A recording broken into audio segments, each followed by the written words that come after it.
Hey, Colton, have you seen Singin' in the Rain? I have now. The microphone is in the bush. I have now.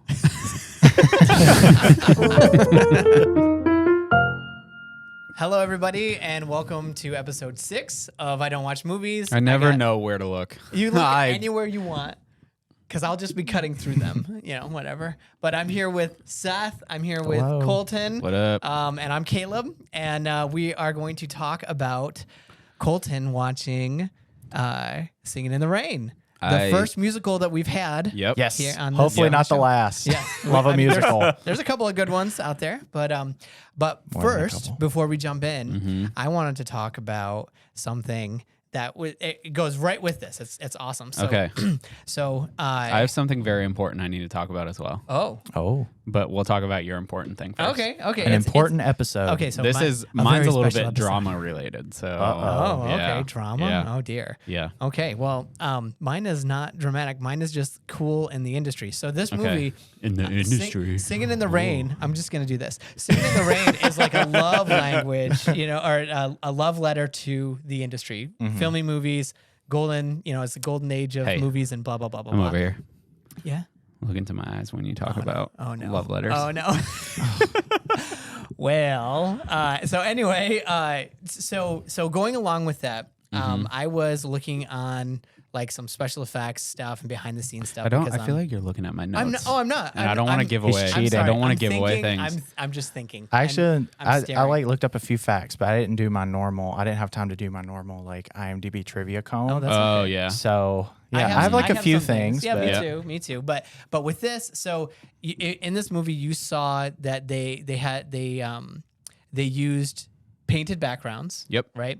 And you saw like as they're running through the studios, and he brings the girl in, and they're like showing the backgrounds and stuff. Yep. And back then they would do projections up on a screen, and they would be in a pretend car and driving. Oh, and from there we moved up to green screen or blue screen, like what you see in like the Weatherman or Weatherwoman, like doing their thing, and it works and it looks really good. And through the years we've done a really good job. What I saw while I was researching, just reading some stuff and watching some behind the scenes in The Mandalorian with Jon Favreau, what they started doing is they have this huge LED screen. the volume. People are noticing this. You turned away from me. Yes, I did. On purpose. No, because I feel like we talked about it before. I know, but like outside of this. Here's the thing. the LED walls. Yeah. The volume. Yeah. Well, not only that, so cool. but people are noticing now what happens every day when we work together. Well, the rain. When it's I just know that the rain's going to be but coming. exactly when and people we're singing and you're just in the rain. I know. I see what you did there. Yeah, you are, and singing that's in the good. rain. But I hope you didn't sing in the rain. I'm glad people are getting a look at this because this is what happens every day at work. Oh, you guys will start talking about. I'm so sorry. You guys will start talking about movies, and then it's just let's turn away from Colton and let's just forget he's here. Because if it isn't something you haven't seen, I mean, I haven't seen Mandalorian. There's a thing called LED walls. You realize, and you know who I used to work for. Yes, I do. Yeah. Okay. But it's called a light emitting diode. But do you know what it is? Do you know what I'm talking about? Yes. At all? We made that wall. No, you didn't. Yes. No, you didn't. The company that I worked for made that wall. In Colton fact, screwed in the bulbs. Hold on. They're not bulbs. So anyway, can you tell me about it? I can tell you a little bit. So the way that it works is you essentially have one giant. It's hard to explain, but it's like a metal structure, and then you have panels. I mean, they're probably about the size of this computer, and they all interlock together. And then you program the wall separately. So like the Mandalorian, for example, you remember that ad that they had in Times Square? Yes. Where it looked like the Mandalorian was like coming out. Yeah, the 3D ads. Yeah. That was the LG billboard. Oh, that's cool. So if you go to Times Square, you're talking about the corner one. Yeah, the corner one, where like those people are so coming cool. out or whatever. Yeah. Yeah. So when I worked there, they were developing that technology, and that was like the first big installment. And now you can. Cool. It's really, really cool what Dude, they can do with it. I love it. It's really neat. So what they're doing with the Mandalorian is they're putting them. So one of the biggest putting them in a DeLorean. No. A man in a DeLorean. Oh, they're putting a man in a DeLorean. A DeLorean. A man DeLorean. Sorry, okay, that was a really bad really joke, funny. Real funny, guys. But anyway, what they're doing now is instead of, or one of the biggest complaints from the actors from more recent movies is that there's just green screen, and so you're acting to green or you're acting to blue, and there's nothing. You can't even interact with your landscape. Like the 1, 2, and 3 Star Wars, Phantom Menace, Clone Wars, and Revenge of the Sith, it was all green screen. You look in the background and it's all green screen. Right. And there's like nothing that you can go off of. Yeah. So with The Mandalorian, what they have is they have the LED screens and it's connected to the camera. So if the camera pans or moves or anything, it adjusts to that. So it gives it that 3D feel, like we're really here. Yeah. And so then these actors and DPs, the director of photography, people who are like doing lighting and camera work and whatnot, they get to interact with that scene, with that scenery. Yeah. And it is the coolest thing. It's really neat. Oh my gosh. If you haven't researched it yet, or you haven't heard anything about this, look up LED walls, look up The Mandalorian behind the scenes. It is so cool. Yeah. It is a game changer for movies. Also, it helps with like the reflections on his armor. Oh, too. 100%. Yeah, that's right. Because it's like, he's a chrome dome. And so he's getting everything. But like when you have the 360, and then they can, I think they even have one like on the top too. That's kind of like a generic, like, I guess for like kind of top lighting to match the like color and stuff. Yeah. So what's really neat is, and I'm giving them a free plug. I don't even work there anymore, but you can go. We're looking for sponsors, LG. The irony of that situation would be so funny. Really. They're like crawling back. Yeah. They're like, look who's back. No. What's really cool is you can go to their headquarters in New Jersey, and they have a immersive exhibit and stuff. You can kind of look at like all the technology that they're coming out with, and one of them is it's a I can't remember if they call it the Wave or something like that, but it's essentially a wall of LEDs that looks like a wave. Yeah, and they've programmed it to look like a wave. That's, and like so cool. You can do all this. It's really awesome. It's really, really cool. That's great. Yeah, the TV walls like Fahrenheit 451. Yes. Yeah, that's right. Yeah, exactly. I know. I went to Sam's today on lunch because their hot dogs are delicious and very cheap. It's so random. So I can get lunch for like under $3. Costco also has great pizza and hot dogs too if you're looking to sponsor. But I have a Sam's membership, and I was looking at the TVs, and some of these TVs are insanely big. I was like, how? They're huge. That's too big. Yeah. I'm like, I don't need, which is crazy coming from me. Yeah, it is kind of weird. I looked at one of them. I was like, how are you feeling okay? Yes, but I was like, how do you hang that up? Yeah. Like, what kind of like console do you put it on? Yeah. Okay, so usually how it works is you have to find the stud in the wall first. I know that. Okay. Well, you said you didn't know how you hung it up, so I was no, but I mean, it's like TV. The mount for that. Dad like jokes are just flying. Shots fired. I know. That's it. They really are. That's it.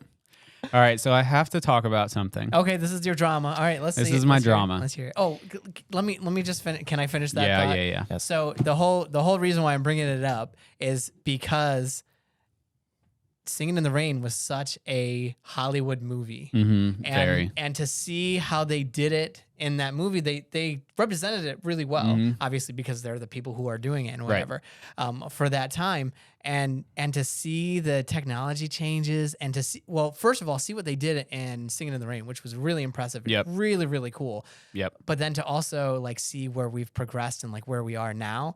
And it's just, it's awesome. It blew my mind. And that's why I wanted to bring it up. That's why I wanted to talk about it. So. It is really cool. All right. So a little bit of a drama situation. Oh dear. So I think in episode, and drama's not the best way to put it, but I have to correct myself. Oh no. From a previous episode. Okay. So it's like is this like a Seth Meyers correction? I was just gonna say, is this gonna, it's kind of like an apology? I'm gonna go into training. No, it's just like, so, all right. So I think it was episode 1 or 2, maybe. I said that, I think Seth asked the question, have you and Gina ever gone to the movies together? And I said, no, I don't think that we have. Uh-oh. Gina called you out. She called me out. Uh-oh. What did you go see? And there is, I didn't get in trouble, but she very lovingly pointed out, this is a picture of Gina and I from the movies. Look at y'all. And Carmike's not even a thing anymore. You guys were like, I know. You guys were babies. She lovingly told me that we went and saw I think it was Secret Life of Pets. Oh. Okay, yeah. I don't remember seeing it, but really? Apparently we did. Maybe you've seen more movies, you just forget them. I mean, so you're like, no, I haven't seen that. It's very smooth up here, you know. It's very smooth up here, so it's true. Your movie brain is still being formed. You got to tell them now. You got to tell the audience how I'm going to tell it because Colton we'll hear loves from to get rid of Seth. context. We'll hear from Seth first, and then we'll hear your rebuttal. Okay. So are you going to tell the whole story? I'm going to tell the context. Everything about that day? We're about to see. I'm going to tell the context of that comment. So I don't even remember what started. You were coming at me that day. I was not coming at you. So yes, you were. What happened was we were talking about something about the show, and we were talking about it was something about movies. And it was would make sense it was a term, for this show. It was a term or something that me and Caleb were talking about. We brought up some kind of term. Salty. And I had said, we were talking about it in the context of the show and stuff, and him still learning about movies and everything. And so I had said that, meaning his movie brain, not his actual brain, that it was very smooth and it didn't have many wrinkles in it yet. And so as the show goes on, we're adding those wrinkles and he's learning about these things and he's growing. And then Colton ran with it. So now every other thing he says to me, he mentions something about him having a smooth brain, but and what making did me you look say? like a horrible person. But what did you say? Because you didn't say, "Oh, in the context of the show in your movie brain." That's not what you said that day. That day you said, "Oh yeah, you and your smooth brain."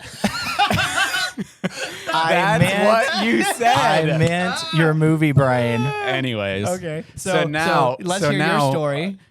That's my story. Oh, we were talking about something with the show, and Seth said along the lines of, "Yeah, you and your smooth brain," and that's how he said it. And there was no, hey, in the context of your movie brain, and when it comes to your movie brain, it's you have a smooth brain, and that's it. You know what? Seth. Sometimes, and that's it. The words of what I'm meaning do not always come out. You know what? Unlikely story. Can I jump in on this real quick? Are you going to be third party negotiator? I don't even need to be third party negotiator because I have it on record.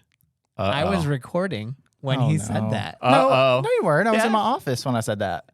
I don't think so. I think I was recording. No. Or you were recording something else? I think it was before. Okay, what did it? Because I was sitting over there. Oh, that was probably the other mean thing Seth said to me. Yeah, because he definitely said something mean, and he said, after he said it, he goes, "That didn't come out right." Oh, that's when he was saying that I didn't know how to do my job. You didn't know how to do your job. That's right. That's what it was. I didn't say that at all. So that is exactly not what I said. Roll the clip. Roll the clip right here. Roll it. Well, it wouldn't be that because I did not say that. We have. I've been giving Seth a hard time for 2 weeks. After this show airs, we should air that. We'll air and the clip. I believe that in that clip we even talk about him talking about your brain. We'll put it on social. We have social media. If you guys don't know, I don't even know what the social medias we have are. So that's true. Listen, do you want to tell them? Go ahead, tell them. We have just search for "I Don't Watch Movies" pod. On social media. Everywhere. You'll find it. Everywhere. It's on Facebook, Twitter, because the handle's different based on the platform. Yeah. TikTok, yeah. Listen, YouTube. I just want to remind you, definitely. I have an iPhone. I'm not the villain of this show here. Oh, now we're getting personal. Don't come for me. Not saying that Caleb all I'm saying is that at least Caleb responds to his text messages over the weekend. Also, I didn't talk about... Listen here. I didn't talk about anybody's brain. Not wrinkled, being so smooth or nothing. Listen here. You could shine that thing up with a buffing machine. Lord, I'm pretty sure that's what you said too. I didn't say that at all. I can neither confirm or deny. Now you're just making stuff up. You're just pulling out of thin air over here. Okay, so we're painting Seth as the villain when he's the most lovable one. I know, the kindest, sweetest You're really person. just coming at me. The last 2 weeks. It's easy to rile you up. I think that's why Colton does it. It is. Yeah, it is. I've said that before. If I'm not messing with you, then that's the issue. Yeah, messing with you. It's not just like, oh, haha, pick. It's okay. Let me come for you on the air and just paint you as the villain so early. We love Seth. We love Seth. Yes. Sethifer. I don't know anybody who doesn't love Seth. And if you don't leave it in the comments. They'll be like, I hate Seth. Hashtag Seth Hate Week. Seth. We just rotate. Who gets the hate week? Mine was during the second episode when it was Indiana Jones. Yeah. Oh man. Well, but if you do say anything, 2001 episode. That's very true. That's what I was gonna say. Yeah. But real cinephiles are just foaming at the mouth. Yes. To come at me. They'll come after you, and then the other people that come after Seth, we watch out because Seth's fans, we call them Sethies. They come after Sethies. Sethies. I would like to petition to have time to come up with a better name. Nope. Sethies. I would like, you guys, Your Honor, I would like a recess. No, sir. Mine are called the Smooth Brains. They call themselves Smooth Brains? Yeah, we're the Smooth Brains. Oh my gosh. Up next, we got a song from 1964 from Colton and the Smooth Brains. Okay, so let's get into All this. right, let's get into it. Let's get into it. I just want to say, for the record, we love Seth. Yes. We're only giving him a hard time. That's all. It's love. I'm not capable of emotions with my Smooth Brains. All right. Anyways. Lord have mercy. All right. We love Seth. All right. Singing in the Rain. Made in 1952. Nice. A silent film star falls for a chorus girl as he is delusional. Oh, wait. Sorry. I'm going to start over. Okay. All right.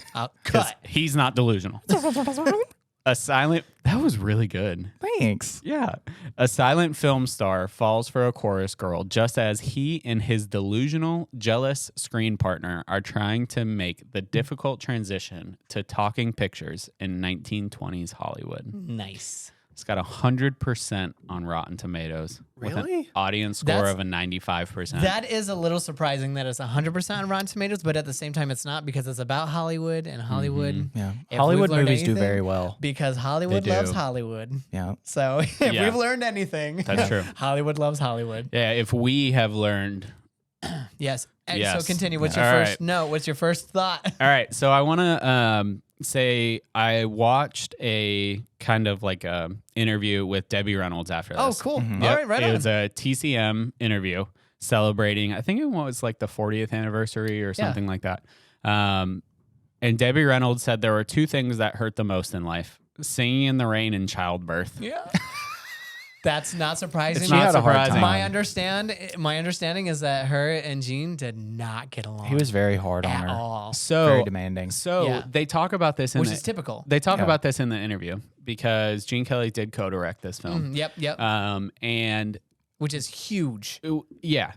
Trust me, I've directed before, so I know. And acted. Acted. You were the star and director of the. I mean, that's a hard task. It's very difficult to do. Yeah. But what I heard is that he was very kind of I don't want to say strict, but he had an idea. And he had a big passion for, especially the choreography. Yep, and because he was because he was a dancer, and that's what he was known for. Mm-hmm. And so he wanted to make sure all the numbers were correct. Yes. Mm-hmm. Which, granted, if that's what you're kind of known for, yeah, I think I would want the same thing. Yeah. I'd want to make sure that I'm portrayed well. Right. And a lot of the camera work that you see, and I don't remember the other director's name, and I apologize. It's Stanley Donen, I think. Donen? Okay. Yeah.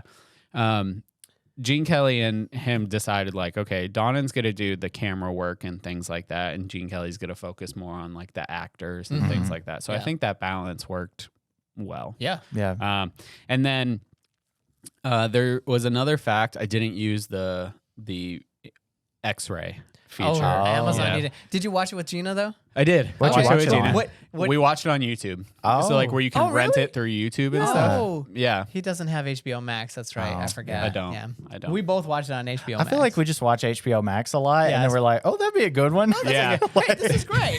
Yeah. All of your recommendations just come up at the end of the movie. Honestly, with how much you spend on renting, you probably could have just subscribed to HBO. I know, right? Probably. Seriously. Yeah. Oh my gosh. Yeah. It's kind of become like our little date thing we do once a week. That's fun. Yeah. Do you feel like your relationship is better? than it was before. You know what? I'm glad we're talking about this. Yeah, this is good. All right, let's sit down. Why don't you lay down? How about we're not going to do this? Okay.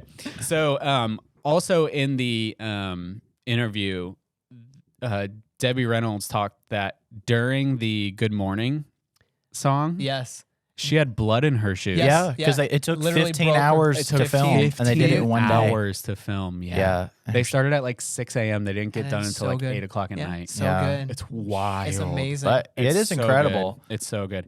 And you know what I heard about that scene? They used the first take. Really? They kept going and they just used the first take. So that is more and more like, so there's a scene in Fight Club. I don't know if you've seen it, but there's no, but I know not to talk about it, and it's kind of rude you're bringing this up. That's right. So Dave Fincher, fantastic director. He is known for going like 96 takes on one shot. Yeah, literally on one shot, not a scene, but a shot. And so he in Fight Club, there's a scene where Tyler Durden throws a guy down the stairs, and he had the guy do it 18 times, and he took the first take when he made the guy do it 18 times. I would and it was the first take. Yeah, I would have been pissed if I was that guy. I'd be so mad. But that is not unheard of. That is a definite thing. That I feel like if I was in that situation and I knew there was a director who was like known for, hey, I'm going to use the first take. I'd be done. But it's like, not that they're going to do a ton of takes and then they're just going to be like, we got the first take. But there are directors that are like, we got it on the first take, let's go. You know, I mean, if it's like Meryl Streep and whatnot, you know, like it's going to be the first take or whatever. But, you know, I think that it's funny to hear that you did 18 takes, but they stuck with the first one in the edit suite. It's just because they saw something special when they were in the edit suite that they missed day of. When I would have at least wanted to be like, you're going to take a clip from one other, like, I don't care if it's like 3 seconds. Right. You're going to put it in there to make it worth my day. Yeah. For sure. Like, well, I'm sure they got paid well. Oh, yeah. the stunt man. Yeah. Oh, goodness gracious. Yeah. But anyway, sorry. So go ahead. All right. That is a cool and sad. It's very sad. It's very sad. Well, I mean, you know, because you think like, haha, it's funny. They went so long and intense that her feet were bleeding in her shoes. Like, that puts a different lens on it. It does put a different lens on it. And the thing is, like, I remember Gene Kelly said after the movie, I'm surprised that Debbie's even talking to me anymore. Like, after everything I put, like, he realized after the fact, like, hey, I was like really, really strict. I was on that really, really hard because, you know, he's directing and acting, and it's like, ended up being one of the best movies. Not at the time. It did well at the time, but only as time has gone on, people love it more and more and more and more. Yeah, it had exponential growth afterwards. Oh, yeah. Because it was nominated for like 2 Oscars and it didn't win either. Yes, that's correct. Yep. Yeah. Which is unfortunate. It is unfortunate. All right, so we start off the movie in front of the iconic Chinese theater. And I want to say I tricked both of you. What do you mean? You've watched a movie before. Podcast over. Ta-da! We're done. That's all, folks. So I tricked both of you because this gave me an opportunity to talk about Disney. Oh. So I know this movie I'm gonna be singing because of one reason. Seth. The Great Movie Ride. The Great Movie Ride. Yes, the iconic Chinese theater. Does anybody have a snack in Hollywood Studios? I'm like, when you go through, honestly, you probably have not seen a ride through of the Great Movie Ride. No, you should watch it. It's very good. I'm giving you homework. I'm giving you homework. It's very good. All right. You need to watch a ride through of the Great Movie Ride. It's an attraction that How do you spell great? GR8, right? Yep, Great that's it. Movie ride? Okay, movie ride. Yep, just like your password from middle school where it's Skater Boy with an 8. How did you know? Yeah. So anyways, the Great Movie Ride was a ride in Hollywood Studios. Okay. They made a ride based on all of the iconic scenes from all these classic movies. And the second scene in the ride is Gene Kelly swinging on the lamppost. Yes. Doing Singing in the Rain. Oh. It's very, very cool. Yes. Funny thing about that, the only time I've ridden it, I was 10 years old and we went to Disney World and Dad wanted to do the Tower of Terror and me and Mom didn't really want to do it. Yep. So we were like, okay, we'll split up. he went and did that, which now I know we made the better decision. So I did it because it closed and I never got to go back and do it again. Yeah.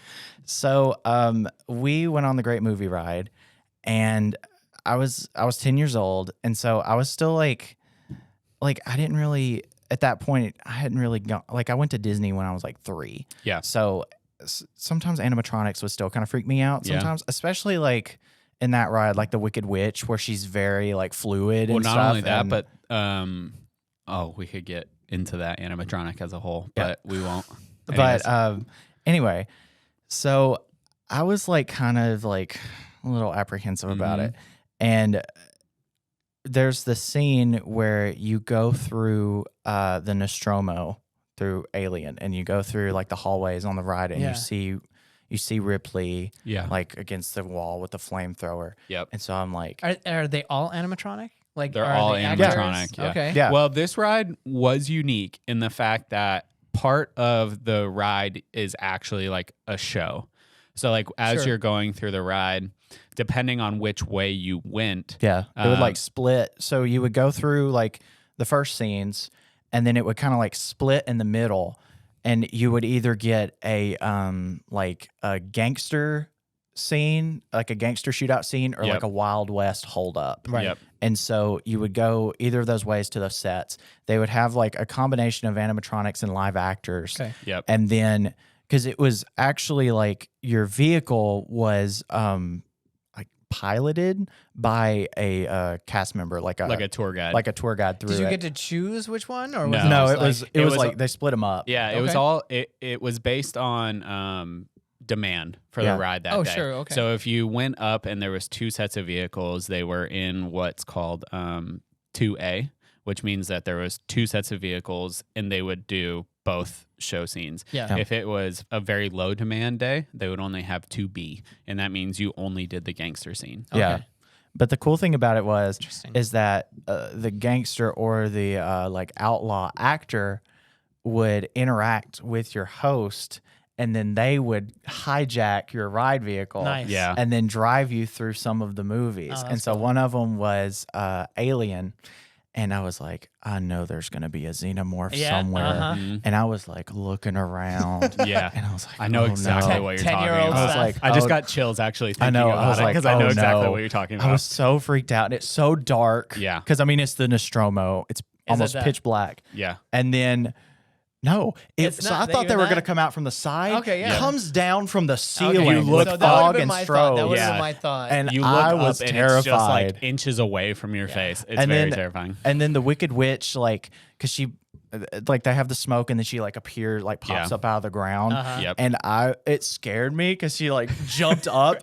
And it was just some random guy sitting by me, and I was like leaning over, like on his shoulder. I was like, ah! So at the time, the Wicked Witch of the West in this ride was Disney's most advanced animatronic. It had the most fluidity and everything. Cool. And now it doesn't even compare. Now it's like the Shaman of Songs, isn't it? Oh, yeah. So you or said the ones in Tokyo Disney with like Belle and stuff like that. Yeah. If you're going for like realism to like, if you're going for realism, if you're going from going for realism, then it's definitely the. And then they did in the Tokyo Disney Sea's new Frozen ride and that new expansion, the Elsa they one. redid Elsa like how they did Belle. So much better. And I wish they would do it at Epcot. So much better.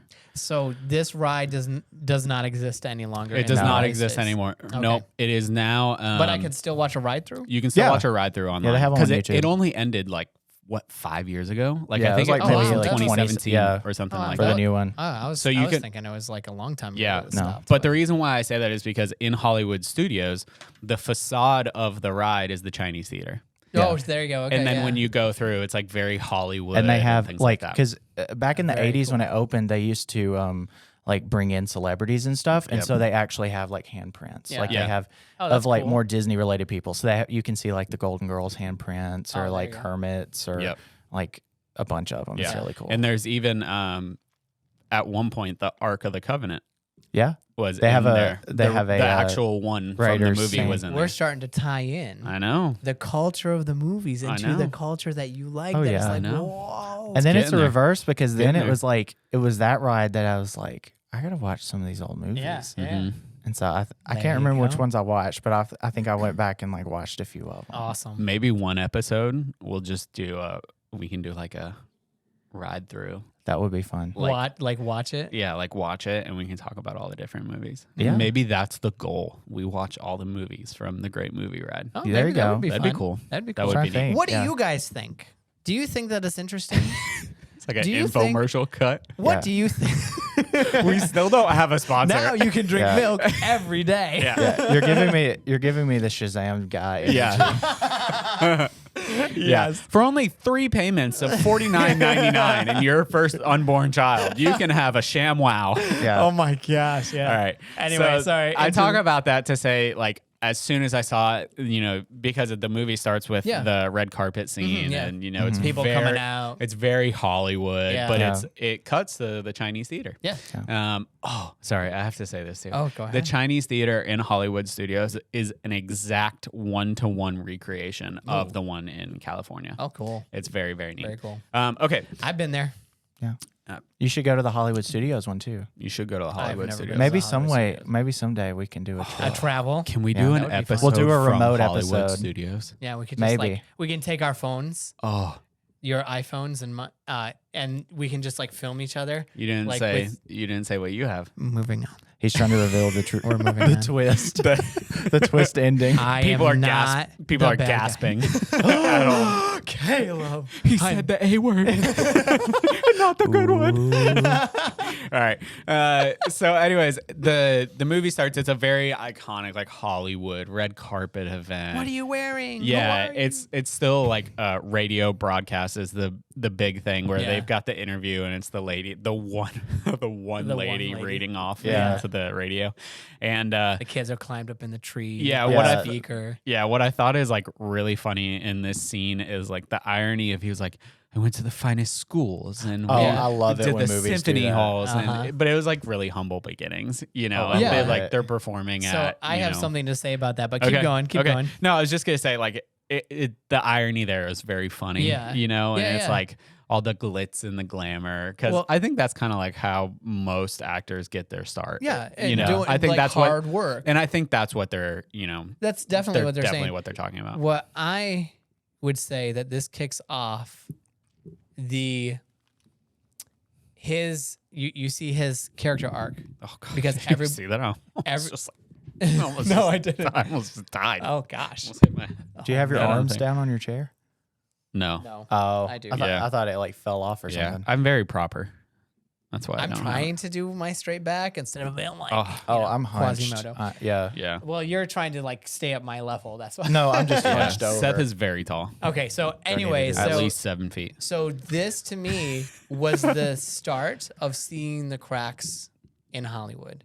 I feel like there are two very distinct messages in this film. In the movie? In the movie. Okay. I think one of them is it is a love letter to movies, but a cautionary warning for actors.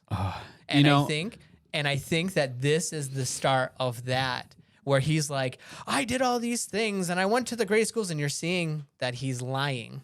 Even though it's beautiful, it's awesome, it's great, he's lying. You know what? It's funny that you bring up like this kind of topic, because last night when Gina and I were watching this, or maybe it wasn't last night, when we were watching a movie, or maybe she listened to one of the episodes or something, and she's like, how does Caleb see things like that? Because like, I'm just watching a movie. Like what? Like the deeper meaning? Yeah, like the deeper meaning and stuff like that. I think we talked about it a lot in the Indiana Jones episode too, where it's like, read more Carl Jung. I don't even know who that is. Do it. It's awesome. He's amazing. But anyway, no, I think that it's just it's the years of watching movies, the years of looking for specific things. Yeah. So if you're going in just like looking to be entertained and looking at things that surface value, Yep. there's nothing wrong with that. That's totally fine. I like digging deeper and trying to see I do too. what his motivations are, like what's going on behind the scenes. That's why you and I talk about stuff all the time. Yeah. And you will get there. Maybe Gina, Probably not. Gina, this message is for you. Brain's too smooth. You'll get there, Gina. Won't get there. He's talking about him. He's not talking about you, Gina. But We're getting those movie brain wrinkles. Yeah. Yep, that's it. So anyway, every episode is a new wrinkle. I'll bring up more of that. Yeah. But as for sure. in this first scene, we're seeing how fake people are. We're seeing how fake his relationship with the girl is, and how fake she is. Where she doesn't even talk because they're trying to keep her home. They're trying to keep the illusion up. We realize why she doesn't talk. Oh yeah, very quickly. Yeah, very quickly. I can't stand them. I can't stand them. I can't stand them no more. I love it. So we, I kind of had this moment where I was like, I wish we still all talked like it was the 50s. I think that'd be come on, baby doll. Don't you want to be a star? Like Gene Kelly voice. Yeah, Gene Kelly voice. I love Gene Kelly. I think I wish we all talked like that. All right, so there's a moment. I wouldn't say it's a continuity error. Oh, but maybe it is. I don't think it is. I think it's just the camera cutting and like you. All right, so when he's going through and they're doing the montage of all the different silent films and stuff. There's the one where he walks into the barn that says explosies. Oh yeah, you can see it. Oh, it's just the jump cut. Yeah, you can see the jump cut where it's like he runs in and then it's like boom. Yeah. Oh, it's very funny. Yes. All right. So we realize like after they do the montage, they show the film and stuff, and you see that Miss Lamont is all over Don Lockwood. Lina Lamont. Yeah. And I'm like, this girl's a gold digger. Yeah. I'm like, look at this. And it reminds me of, have you guys seen those videos where it's like the only example that I can think of is like the guy goes to like talk to a girl. He's like, hey, you want to whatever. go on a date with He's me? like, hey, you want to go on a date? She's like, ew, no, like get He's away. Like, I'm going to get my Lamborghini. Yeah. And then he's like, all right, fine. And then he goes and like gets in a Lamborghini and the girl's like, oh, hey, like, were you serious about that day? Yeah. And I'm like, oh, this reminded me of that. Yeah. Oh, yeah, for sure. Pretty hardcore. I mean, because it was her career. It was her meal ticket because she was doing well. But then when they started going together and people were thinking that they were dating, it was like she took off. Yep. And so then she's like, I got to hang on to this thing. Yep. But at the same point, let's talk about gaslighting for a second. Yeah. Because for real. When they won't let her talk and do the speech, they know it's because her voice. And she's like, why? Why can't I do my speech? Yeah. And it's like, you're such a big star. Like, we don't don't hurt your voice or, whatever. Oh it's so, like, I look at that because I had to explain to Gino what gaslighting was one time. Yeah. And I was like, that's gaslighting. gaslighting. Yeah, 100%. Yeah. But I think, obviously. Did you know where gaslighting came from? It was a movie. Where they lit the gas. Yeah. No, well, yes, or they didn't. It was from a movie. Was it really? Yeah, it's a movie called Gaslight. Oh. It's about a husband who's trying to kill his wife. Yeah, its sequels were Gatekeep and Girl Boss. Gaslight, Gatekeeping, Girl Boss. Oh no! Okay, the famous trilogy. Oh gosh, no! Look it up. It is a movie. But anyways, if you don't know what gaslighting is, just look up at this scene just of this movie because it literally is. And people are going to be like, oh. SNL did a sketch about Gaslight recently. Oh, did they? Yeah. I like SNL. Yeah. So funny. All right. We got to talk about Singing in the Rain because I could go into depth about that. Yeah, let's talk about Singing in the Rain. All right. All right. So, they have the scene where after the movie premiere, they're running out, they're going to the after party and stuff, and Don Lockwood gets, trampled by this group of, teenagers and kids and stuff, like all trying to get us out. Souvenir? Yeah. Yeah. I have a question for you guys. How would you react in that situation? Because I have my thoughts on like what happens if for some reason like I gained some notoriety or some popularity or something like that. And people came running up. And people came running up and stuff. I'd be so uncomfortable. Yeah, that would be weird. Yeah. It would be very, very weird to me. I had it happen once. I need my space. Where people thought that I was an actor in a movie. Yeah. And I came out onto the street and I was walking and I had... It was not as many as that, but it was a bunch of people came up and like, hey, can you sign this? Can you sign this? Can you sign this? And I was like, okay. They're like, oh my God, that's Justin Long. And they're like, who are you? And I was like, I'm nobody. And they're like, oh. And I was like, do you want me to sign yours? Like, because there was like this kid who was like, who are you? And he was like, yeah, sure. And I was like, all right. So kid, if you're in New York City, way back in the day, not too many years ago, but many years ago. This could apply to like anyone. Yeah, I know. That's right. and you came up to me. Hold on to that. Something special is gonna happen because he has a podcast now. He does. Yes. But anyway, podcast. So that would be my only experience. Yeah. But that would be so like, run away. Uncomfortable. Yeah. Mm-hmm. Yeah. Well, Yeah. also like.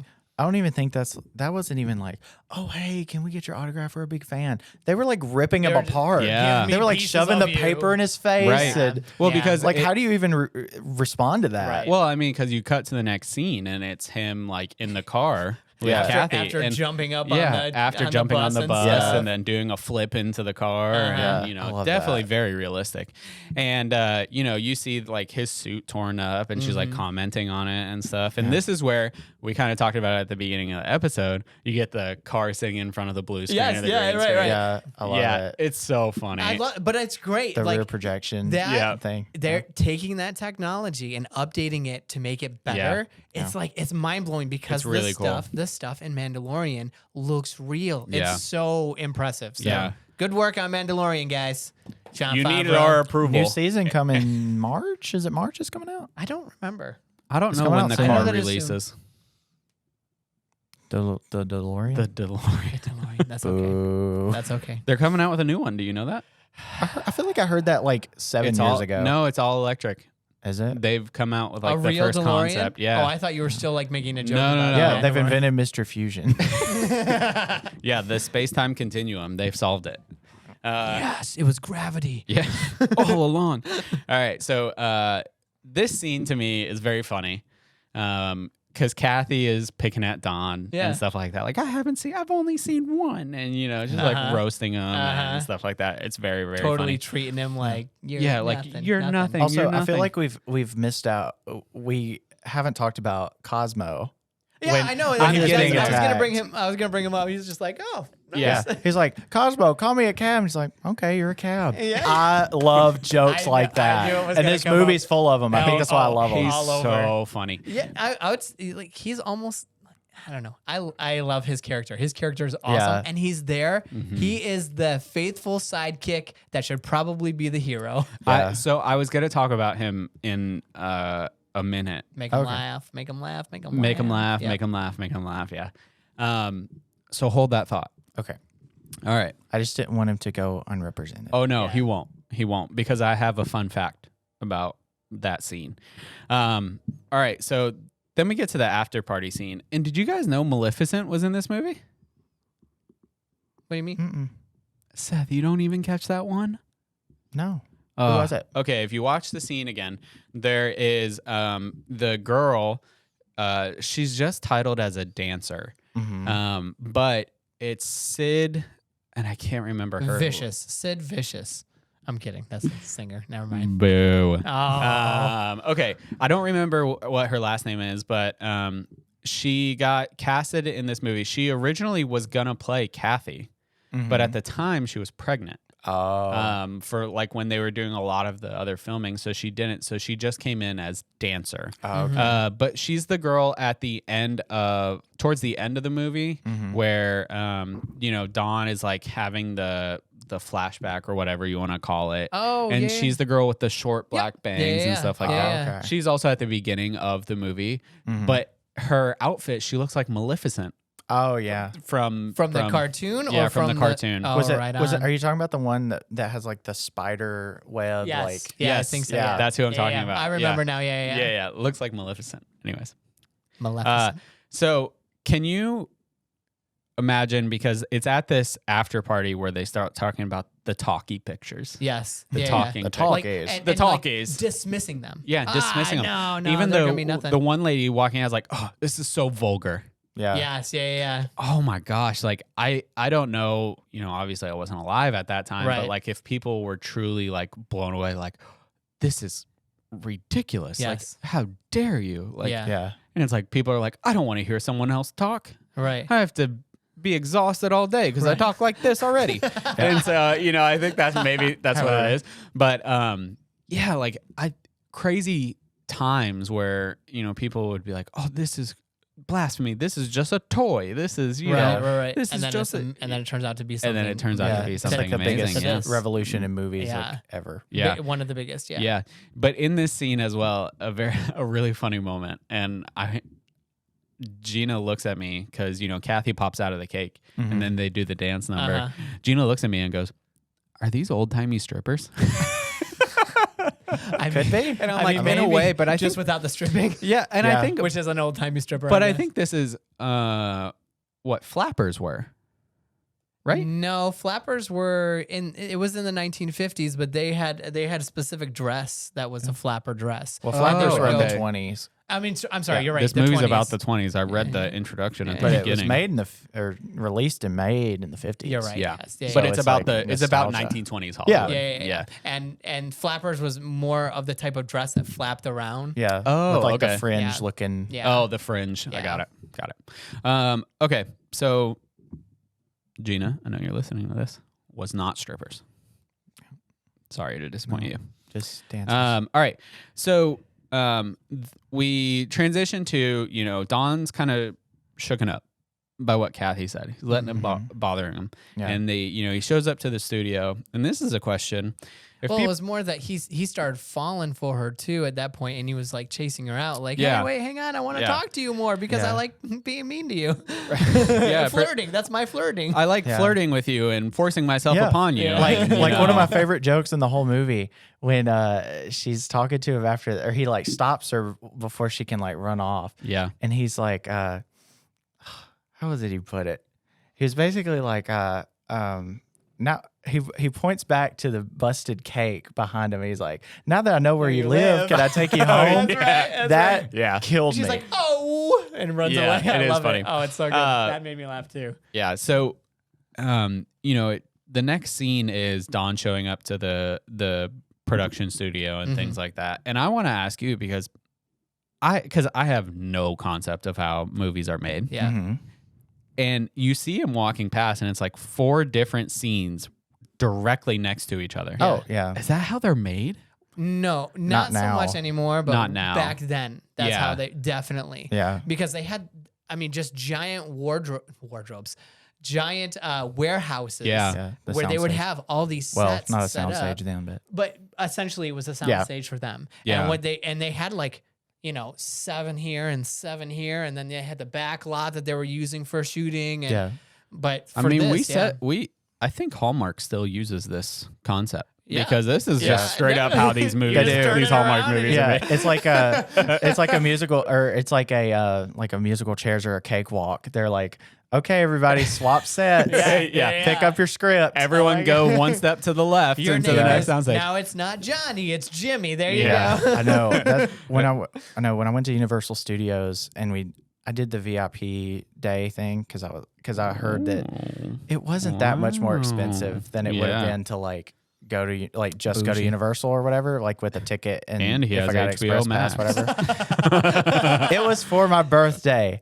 Anyway, I only did it because I heard that you got the. Listen, us smooth brain people wouldn't understand. We our poor smooth brain people. Poor smooth brain. I'm so goodness. I'm trying to share anecdotes. So go ahead. All right. Sorry, anyway, share. And then I have something to say quick. You're rich and you did a VIP tour. Go ahead. No, it was for my birthday. It was for your birthday. It was birthday. not that much compared to how much it would be for a normal ticket. It's true. Anyway, it is true. It was worth it. Yeah. Anyway, it made it worth it because, with the VIP tour, they took you in it looks kind of like a trolley car thing, but it was like a private version of the backlot tour. Yep. And so you would stop at like 2 or 3 sets on the backlot and get to like walk around them, and they would give you like an in-depth tour. Yeah. So I was like, I will pay extra for that because that is awesome. Yeah. And they're active backlots. Yeah. Like they're active things that they're filming. Yeah. But we went to it was at Universal, so we went to Little Europe. Whoa, you just unlocked a core memory. What? In my brain. We'll talk about it after, but you just whoa. Okay, anyway, sorry. But we went to sorry.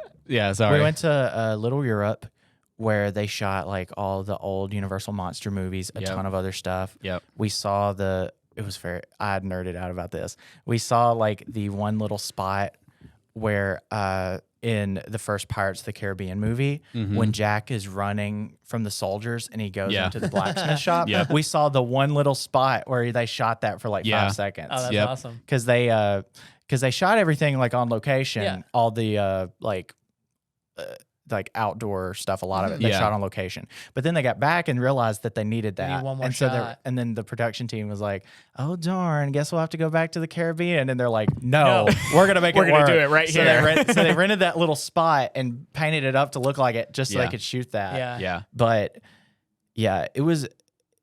I would say it was definitely like. It sounds really nerdy, but like life changing because you go and you're like, this is where they make movies. And I just like geeked out so much about it. And then they would point to a soundstage and they'd be like, "Oh, that big building over there is where they shot this like incredible thing that like molded your childhood." Yeah. Like they would point like, "Oh, in soundstage, whatever. That was where they shot the scene where the brontosaurus or brachiosaurus like sneezes on the kids in Jurassic Park." And I'm like, whoa, you're just like throwing that out. Like it was awesome. Well, and the thing is like that's in a warehouse somewhere. Yep. Oh, yeah. Like they have that. Like that'll come back for some event or something like that. Maybe not anymore, but they definitely hold on to them for a long time. Oh, yeah. Or it's like Imagineering where they like can reuse it. Yes, exactly. Yeah. Well, that's like, sorry. No, go the ahead. rain's about to play. Oh, that's like with Festival of the Arts that's going on right now at Epcot. I mean, they brought back the old pin tables from like ImageWorks and stuff. Yeah. It's well, that was like when they did cool. my last anecdote, and then we'll get back to it, Caleb. But that was like I when have they to talk about this core memory. But when they brought back Captain EO at Epcot for a little bit, they do you know about Captain EO? That could be one we watch. Do you know about Captain EO? Whoa. Okay. Sorry. Anyway, when they brought it back for a little bit, I think it was like right after Michael Jackson died. They brought it back for a limited time. Yep. So they were kind of like doing the research and looking up like, oh, well, we need to like put the sign back up because it hadn't been there in like years. Yep. And so they were like looking at old photos and getting old like swatches and sketches and everything and trying to like recreate the sign. Yep. And then like two of the graphic designers heard them talking about it. They're like, "What do you mean you need this remake the sign? We have it." It's literally like, back here. They're like, "What?" That's awesome. They like put That's it, awesome. they kept it in their office. So like when it closed, they just like, they're like, "Can we have that?" And they just took it and had it hanging up in their offices. Awesome. Well, that's what I'm saying. Like a lot of these props and stuff that you see in the movie, they hang on to them. Yeah. Like, well, sometimes we won't get into the Nautilus. what was it? I was reading about it. They did like a tour. Sadly, I didn't get to go. I wasn't able to make it out before it, but they had like the Disney Archives tour going.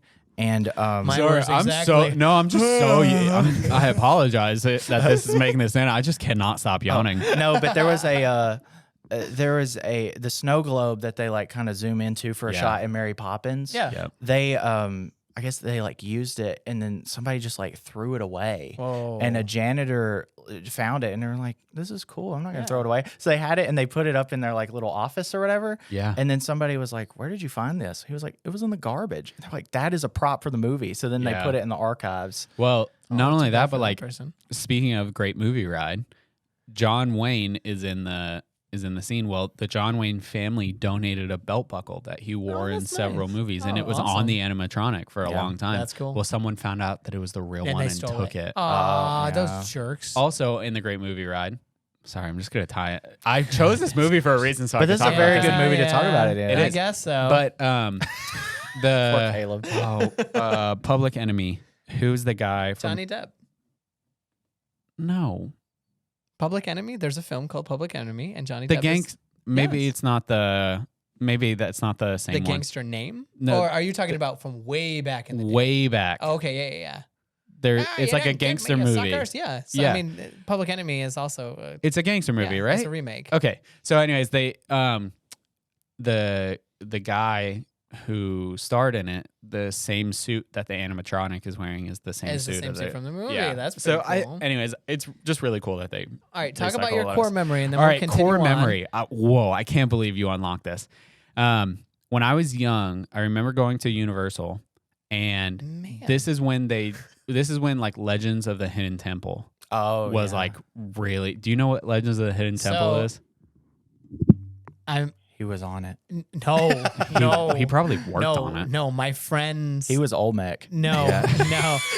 My friends had cable, and when I would go over to their house, they would sometimes have it on, but I've never seen an episode. Oh my God. I know what it is now. The Silver Monkey. Yeah.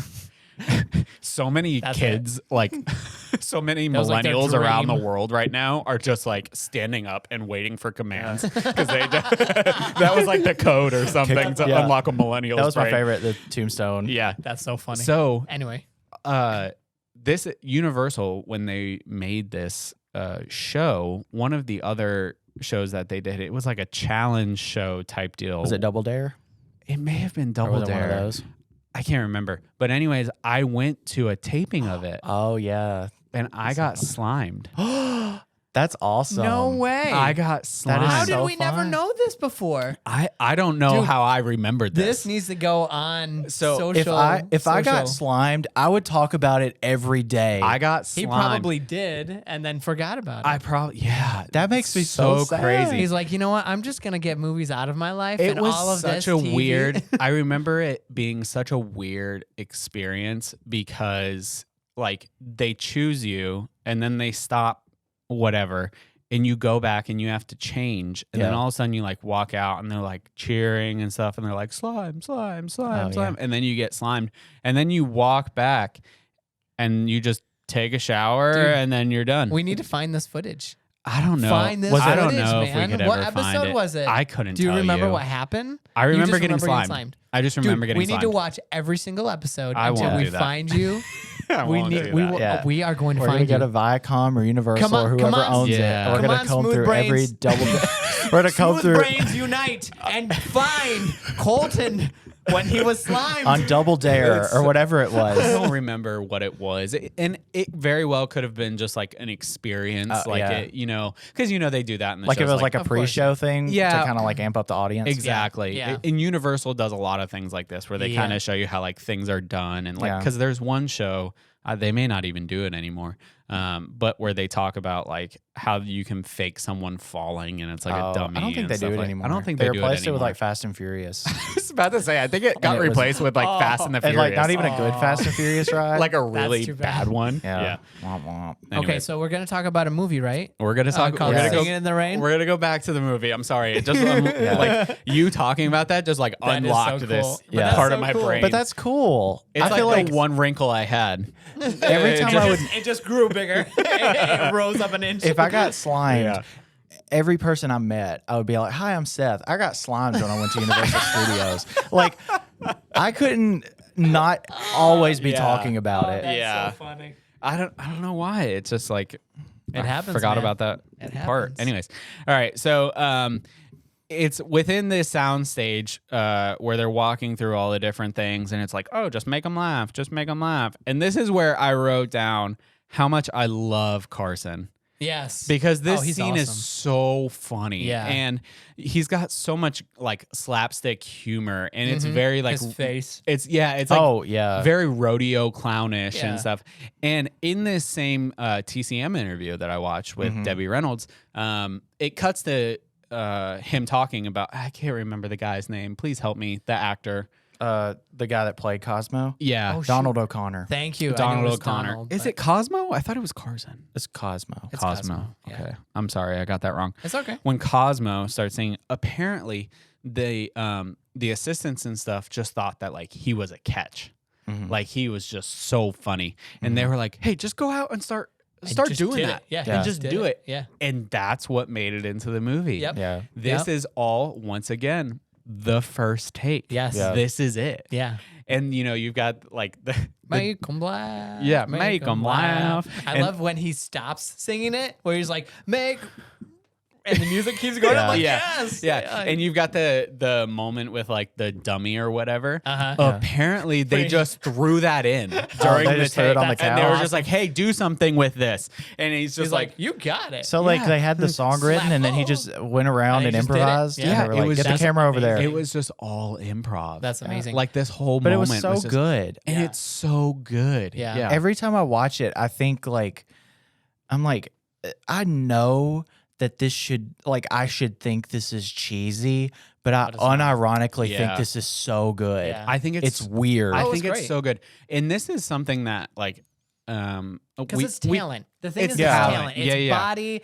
First of all, it's the comedy, personality of the actor. 100%. It's like 100%. Not that he's as good as Robin Williams, but it's like when you watch Robin Williams and he did physical comedy, you couldn't take your eyes off him, and he was hilarious, and he was so talented. Yeah, and that's what this guy was doing the same. Well, thing. I wonder if that reaction for me, like thinking that like I should be thinking this is very hokey and cheesy, but I love it. Yeah, is maybe like at least probably performers like this, or like I don't know about like parody or maybe like playing off of kind of that performance or performances like it. Yeah. They can kind of come off as like hokey, and so maybe I've seen more of those. And you it know kind what? of like puts that lens on it. That was going to be my next note. Is that this, not just this movie, but this specific scene has been parodied in everything. Like the whole time I'm watching, I'm like, oh, Looney Tunes, oh, Simpsons, oh, Family Guy, like all these different things. Yeah.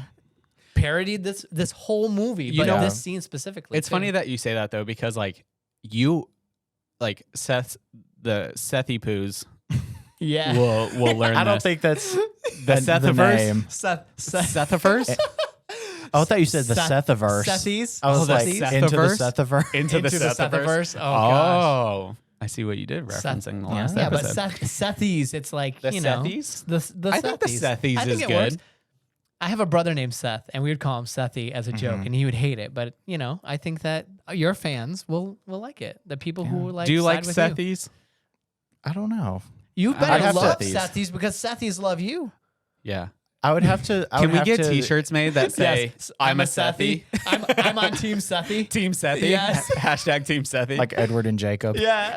Yes. Team Sethy. You've got Team Sethy. You've got. What do you want yours to be? I don't know. I don't need them. Team. You guys have good. No. I don't need them. No. Uh-oh. What I'm saying is, good thing he controls the edit. Oh my gosh. Yeah, for real. If we keep talking about it, though, he has to put it in, or there's just like 12 minutes of footage that he's like, what am I going to do with? On the cutting room floor. It just cuts to me, and then that room blows up. Boom. Yeah. This episode will end up being like the Good Morning sequence. Yeah. No.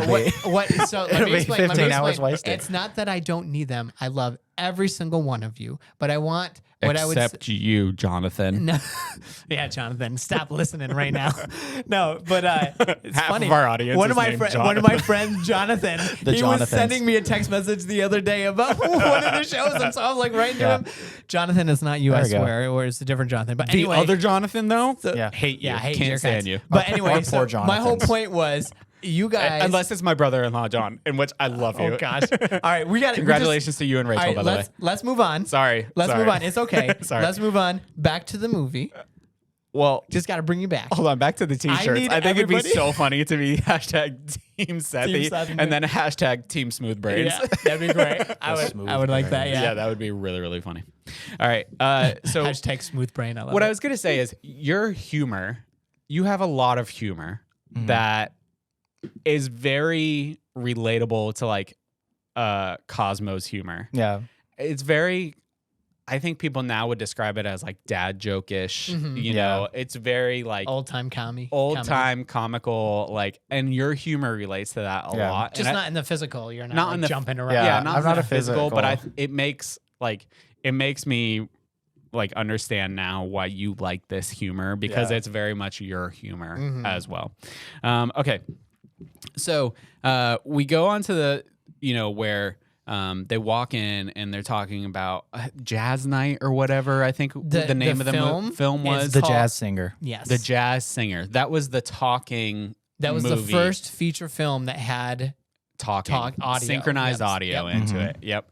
And, so the head of production walks in and he's like all up in arms and stuff like that. We're going to stop production now and do it. Yeah. And it kind of cuts almost to like a montage of all these talking movies and stuff. And, I think there's flappers in this montage. Yeah. All right. Sure. But are you talking about the one that's like, it's like a weird, it starts off as almost like an experimental thing, and then it's like a commercial for clothes. Yes. And we get one of the creepiest lines that I've ever heard. Gina and I both were like, ooh, don't like this. I'm trying to think of what it was. This is the line. It's where it's the commercial for clothes thing where they're talking about all the different, styles of wear. But it's like it's like these 20 girls around this one guy. And this is the line.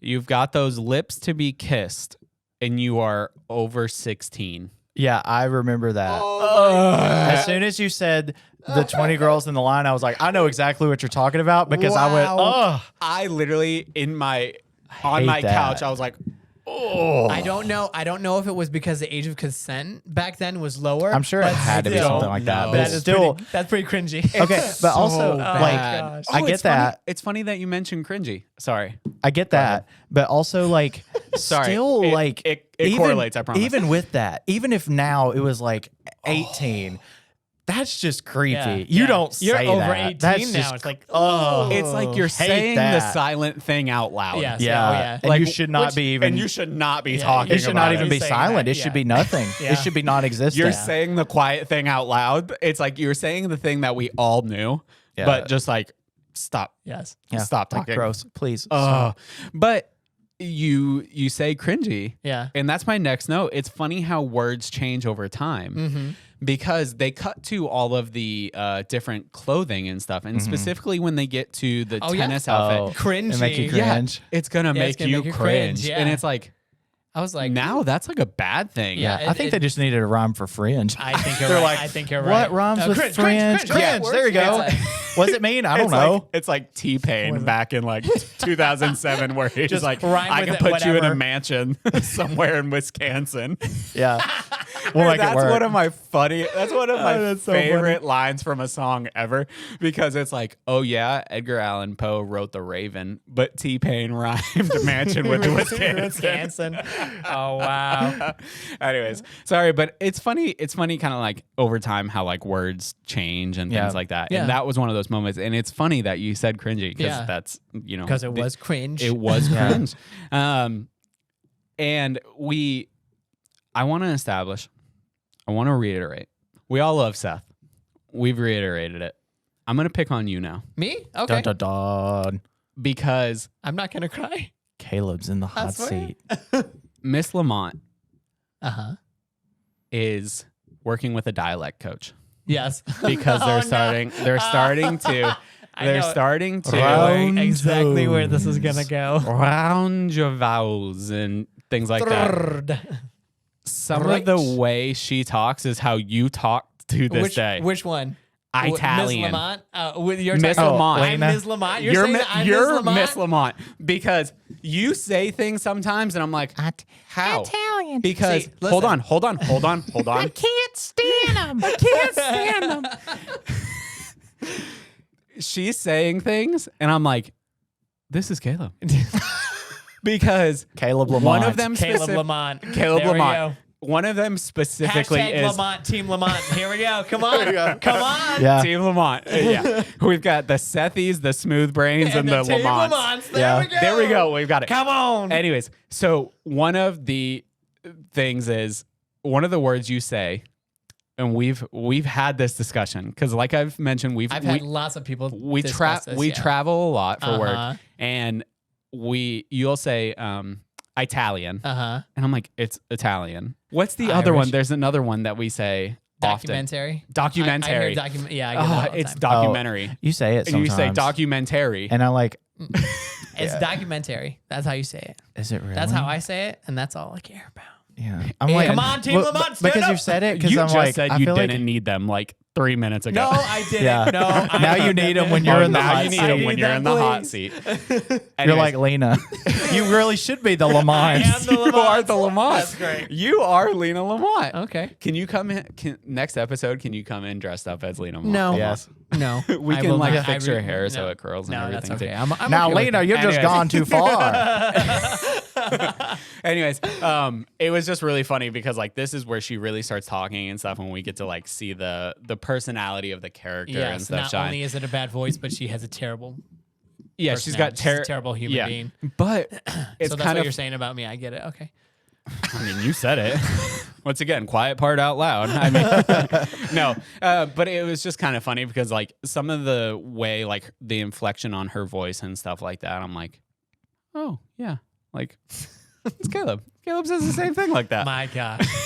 Anyways. Wow. All right. So, do you have some aloe? Because I really just got burned. I know. We need to take you to the burn unit. Just wait till we're gonna team up and get. That's fine. I probably deserve it, honestly. But you know,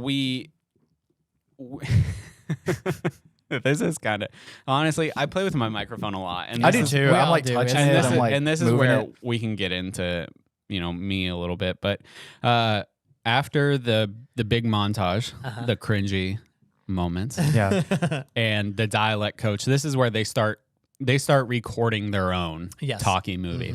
And I want to know, because like I mentioned before, I play with this a lot. Yeah. And so I wonder if people are like, you are like, if I wonder if I'm an honorary Lamont, because people are probably like, oh my God, all we can hear is this. And then all of a sudden we just, and all of a sudden, because it's just, us moving and stuff.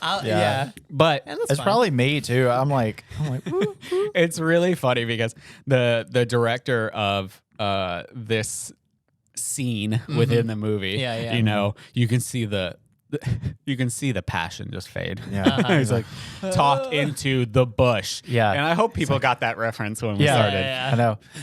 The mic is hiding in the bush. You talk to it. To the bush. It goes into the microphone, into a cable, to the little box, and is recorded on wax. I love it. The recorded on wax part was funny. I didn't even catch that at the beginning when and then I was like, oh yeah. That makes sense. But can we talk about some horrible audio dubbing in this scene? And this is not like intentional. It was after the fact they did ADR and whatnot. There's a scene where I think it's the very first take in this scene when they like do the whole where he's like, and we're rolling and blah blah blah, and he like goes to go back out of the booth. Yeah. If you watch, it's the guy who's doing the recording or whatever.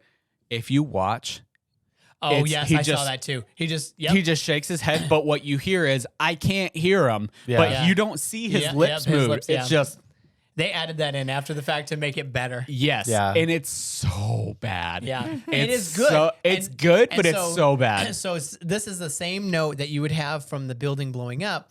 Back then, you couldn't see it as clearly as we see it now. So but anyways, it was just funny because I was like, is that what people think of us? When I was just like,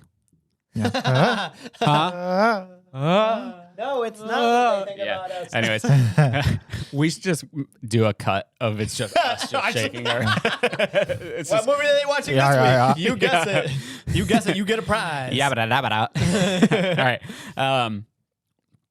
So they have after this, they've recorded the scenes for their first talkie, and it cuts to, once again, it's not the Chinese theater at this point. It's just like a local premiere type deal things. They're doing like a screening. Yes, like a screening. That's what I was thinking of.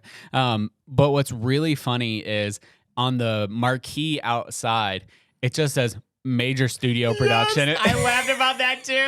It's not like MGM or anything like that. Yes, yeah. But you know what? They're trying to keep it under wraps. They're trying to keep like everything. Like they just really want these people to come in fresh and be like, here you go. Yeah. It's like how the new Jonas Brothers album is just called The Album.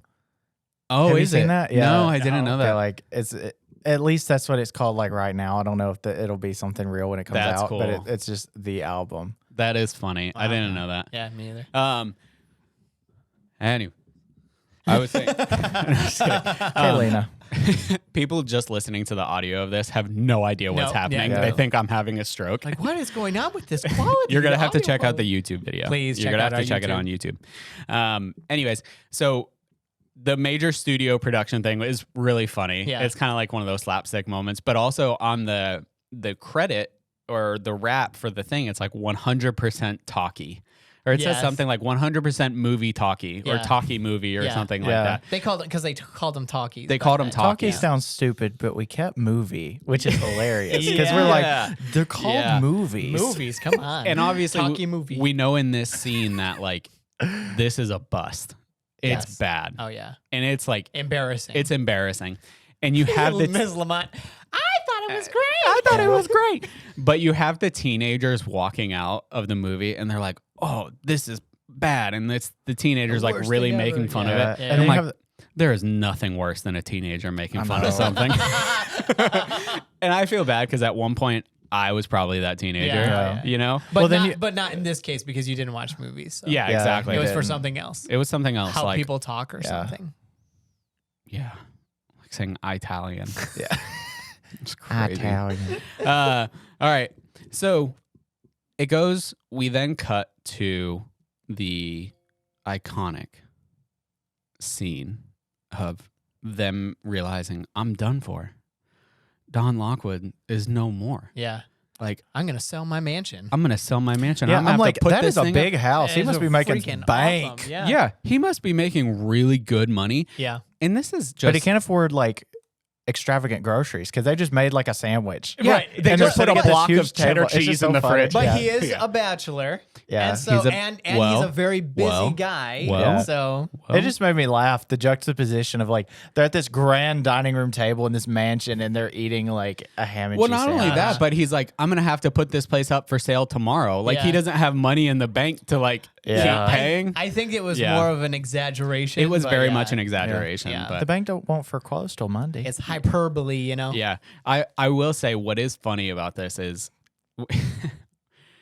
this is gonna sound like a humble. I don't want to say it. It's not a humble brag, but it's like, oh yeah, my famous friend. But I do go again. I have a friend who I think we referenced this the League maybe of in the Extraordinary Colton friends. My friend who pitches for in the major leagues. The major leagues. When season is going, I mean, he's in a different city at least 2 times a week. Yeah. Mm-hmm. And we went and visited him in his apartment and stuff. And it's very much like this scene. Because it's like, there's nothing in his apartment. Yeah. He's got like, when we went and visited him, he was like, hey, do you want something to eat? He's like, I've got paper plates and sporks.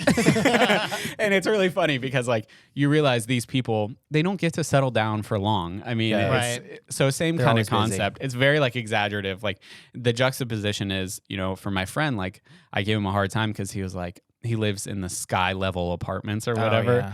But he's got a futon that he sleeps on for like 4 hours a night. And he sleeps there like 2 nights a week or something.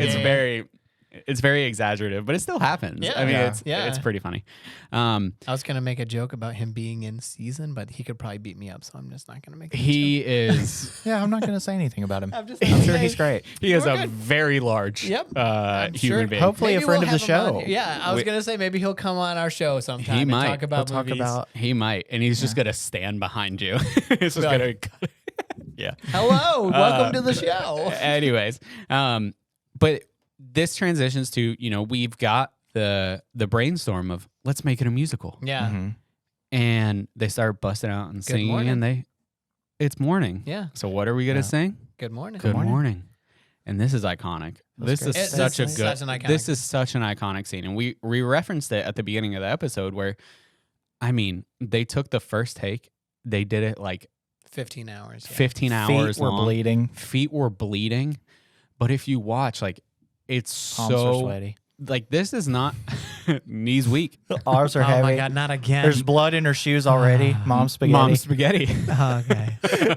Okay, we're still going. We're still moving on. But you have to, because this is something that I caught myself when I was watching it last night. I was like, oh my gosh, the effects on this are so good. There are no effects. No, none. It's all It's just them. in sync, and there's no stopping. It's just one continuous take. The single take. And it's so good. We get more of Cosmo's humor in this, which is just so funny because he's ragging on Lina and stuff like that. It's so good. I love this scene so much. And, you know, it's also at this time where he's like, hey, I have an idea. It's a miracle. It's a miracle. Like, they invented lip singing. Yes, lip syncing, yeah. And you know what? They invented it, but Britney Spears perfected it. That's what I'm gonna say. Whoa, that's what I'm gonna say. You're spicy tonight, man. Whew. Who was it? Britney, Was we're it, sorry. That was a joke. Was it Milli Vanilli that actually got caught? Yes, It was. So many people get caught for that. But you know what? I wrote down that joke last night, and it's a bad joke, but it was just something that I thought of. It goes along with the movie. It goes along with the movie. Don't come for Britney Spears. Yeah, you might have to fight me. Hashtag free Britney. Oh, could come you on, imagine? guys, don't fight. Could you imagine if I came after Taylor? The Taylor Swift stands. The Swifties would demolish us. The Swifties and the Sethies. Watch out, man. The Swethies. If you said something bad about Taylor Swift, we would go home tonight and your house would be burned down. And they would know every fact about me instantly. They would. But I want to ask you, because I just saw this on TikTok and it's completely off topic. Have you seen like the thing that's like driving people crazy about her latest like album cover? It's the one with her in the flannel jacket, and there's like one piece of hair on her jacket. And people, is it Evermore? I think maybe, I don't know. Yeah. But people are like trying to scrape it off, and it's like driving them insane because they can't get the one piece of hair off of her jacket. They're trying to like flip it over to with the rest of it. Yeah. All right. But I love this scene. That was a great scene. Yeah. So good. Yeah. I mean, the talent between the three people is just, it's incredible. And the fact that it was so good on the first take that like that's what they ended up using. Yeah. It was so good. All three of them are super talented. Yeah. Oh yeah. And this is also, they, Kathy and Don Lockwood end up having the moment where, I think he leaves her apartment or drops her off or something like that. And he's like telling the taxi driver to go on. And this is the big part of the movie. The big part. Yeah, the big famous part. Did you know? Singing in the Rain. So did you know that the movie was written around the song Singing in the Rain? I actually didn't know that. So they didn't write the movie and write the song for the movie. The song was already written. Really? That was with a bunch of the songs. Yeah, there was I think at least two of them. Yeah, at least two of them. A bunch of the songs were like already, I forget what the producer was, but there was like a musical producer that a lot of these were like their songs. Yep. And then even even Make 'Em Laugh was like I don't think it was supposed to be in it though. Yeah. Make 'Em Laugh was like not supposed to be in it, and it was a surprise to the guy that it was in it. No, I was saying it was like, because I saw, I was saying something about it, how it's like very, like, I think they say like they meant it as like an homage, but a lot of people didn't take it that way. They took it as a copy for like another song, something about clowning or something in another movie, but I can't remember what it was. It was Gene Kelly too in that film. He was the one who was singing it, and then they were like, oh no, but I don't believe that one was supposed to be in the movie. I could be wrong, but it might have been added. Yeah. But no, I was just saying that one was one of the only ones that was like truly original. But I guess, could it be called a jukebox musical then? It could be, maybe. Well, what's funny about this scene is like one of my notes here is like, imagine doing this scene and the director is just like, hey, go splash in some puddles. That's what they did. It's all completely choreographed. Yes. They in that set, they dug concrete out so that he could kick. so that he could kick and splash in the puddles and stuff. I'm about to blow your mind. Okay. Blow my mind. Would you guess that he had a fever of 103 when he was doing this? Hot-blooded, check it and see. Yes. That was good, Cosmo. That was very good. Very good. But yes, and the only reason why I knew that is because of the interview that I watched afterwards. Oh, okay, right on. Yeah. But it's so crazy. But he wanted to do it. He needed to get it done. This is his baby. Like, well, not only that, but he's in like a wool jacket and stuff, which does not help. Nope, and it like shrank too, didn't it? Shrank because it was getting wet. Yeah, and he's just like. But you would never tell. You could never tell that he was. He looks like he's having like the time of his life. He's like really like he's got a smile on his face. I remember seeing that and like when they zoom in, they like dolly in it. Not zoom, but when they dolly into his face and they're like right there, and he's like, I got a smile on my face. This is a very technical term for people who work in the movies. It's called dollying in. So when that happened, I knew that I loved the movie. I was like, holy crap, this movie is different. Like it's a step above. Like, wow, this is good. Yeah, and it is very, very good. It took off. And this is where, after this, we go and they're pitching the movie to the head of production now, and they're like, "Oh, that's fantastic! Like Johnson, you've done it again. Or Lockwood, you've done it again. And they're gonna save the movie, so they're like, start filming immediately. And one of my favorite things is, I have somewhat of a very like literal sense of humor, and so when Cosmo is the head of production, is like, Cosmo, remind me to give you a raise. And he's like, hey, give me a raise. Give me a raise. Yeah, I love that. And then he just turns around and he's like, oh, man. Yeah, it was so funny. But I have like 3 more notes after this. Okay, that's because the end of this is really interesting. Yeah. Like it's really, really cool that, it kind of does like a flashback scene almost, or like a daydreaming type thing of all the different sets and how he's explaining what's going to be in the Broadway movie melody. and stuff. The Broadway melody and stuff like that. But we get the character, the Maleficent character again from the beginning. Yeah, the lady, the dancer. Yeah, and Gina rolled her eyes at me when I told her this, but the beginning of that scene when they're in the casino type thing or whatever, and they're dancing, and the two are dancing together, and the guy takes her back, and they're flipping the coin or whatever. I'm like, they're not even flipping it, right? They're like throwing it. Yeah. I'm like, this is the start of Mr. Brightside. You guys don't get it either? No. Oh, okay. Have you seen the music video for Mr. Brightside? No, I haven't seen the music video. I know the song. Okay, so watch the music video for it, and you'll get it. Okay. But it's like the imagery is almost the same. Yeah. And so I was like, it's very relatable. It may be because they were doing a parody of this movie. I don't think so. It's not to that point, but it's like you see a lot of like correlation. Yeah. But then I started asking myself, because I was with it up until the very end of that kind of dream or explanation or whatever, when she's got the big giant veil that's behind her. I'm like, what is happening? And I was like, are they on a runway? Like it does look like. Are they dancing? Yes, like why are there stairs? Yeah. I was like, is he gonna swaddle her? Is she gonna swaddle him? I'm like, what is happening in this scene? I didn't realize during this scene they had 2 industrial like fans like giant ones to make it so that it just went up. Correct. Beauty.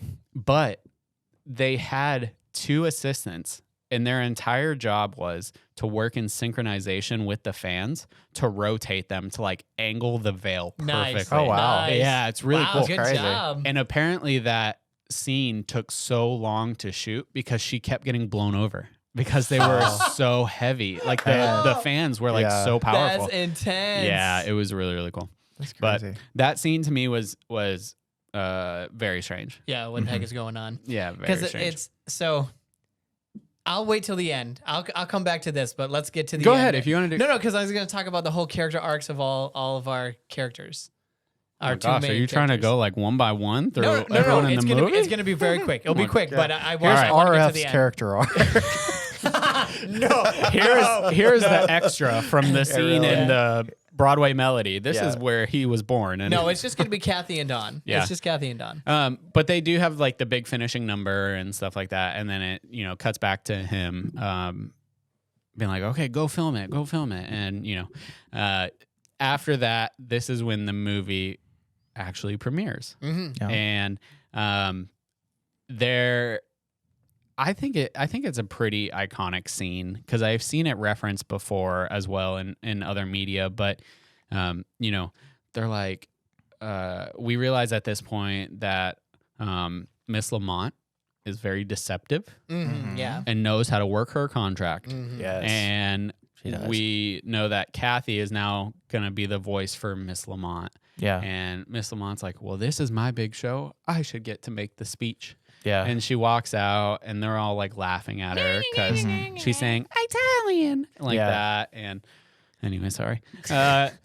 But they start having like a really like they realize obviously like this is not like you, and they say start singing, and so she goes to start singing, and she's like, what do I do? And she's like walking back to the curtain. Yeah.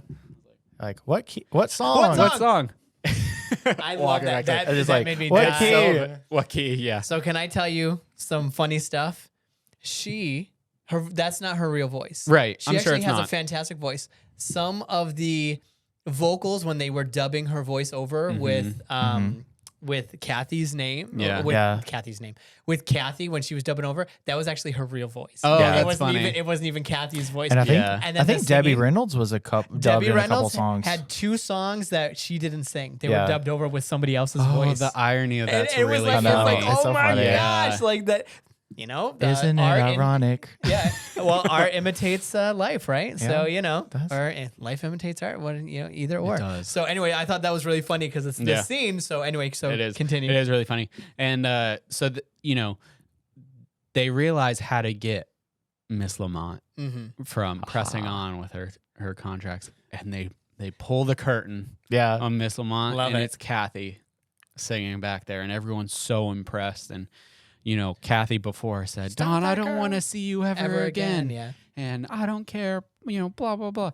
And she runs off after being so, embarrassed and humiliated. And, Miss Lamont's like, what do I do? And she storms off, and Don runs up on stage and says, stop that girl. And they all stop her, and, it becomes this very sweet moment. Were you in tears like she was in tears? I knew it. I was. Just Gina was just holding you like, it's just a movie. It's okay. Yeah. She's like, wow, this is really taking a toll. And it's a great ending to the movie. Because I think it wraps up everything. Yeah, it's so feel good. You see them ending up together. It's very clean too. Like it's a very clean ending. Yeah. Like it feels satisfying too. It does. Even the friend, like he's getting a raise. He's gonna be the head of music. He's gonna whatever. Like all these good things. I wish all the best for Cosmo. I love him. Yeah.